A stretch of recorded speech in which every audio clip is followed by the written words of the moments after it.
সর্বাক্ষণ জিকির করা এটি মুমিন ব্যক্তির একটি বিশেষ বৈশিষ্ট্য।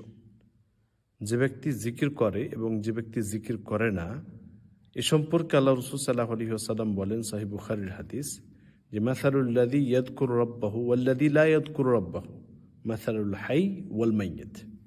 যে ব্যক্তি আল্লাহ তাআলাকে স্মরণ করে, আল্লাহ তাআলার জিকির করে এবং যে ব্যক্তি করে না, এদের উদাহরণ হচ্ছে জীবিত এবং মৃত ব্যক্তি। জীবিত এবং মৃত অর্থাৎ আপনি যদি আল্লাহ তাআলার জিকির করেন, সবসময় আপনার জিকির করা যদি অভ্যাস থাকে, তাহলে আপনি মূলত জীবিত। আর যদি আপনি জিকির না করেন, আল্লাহ তাআলাকে স্মরণ না করেন, তাসবিহ তাহলিল না পড়েন, তাহলে আপনি জীবিত থেকেও মৃত। আপনি জীবিত, চলাফেরা করছেন, সবই করছেন, খাওয়া দাওয়া করছেন, কিন্তু আপনি মৃত।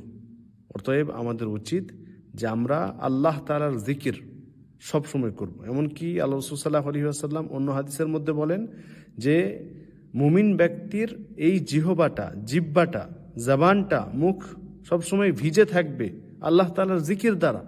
সবসময় আপনি জিকির করবেন, এটা হচ্ছে আমাদের বৈশিষ্ট্য একটি।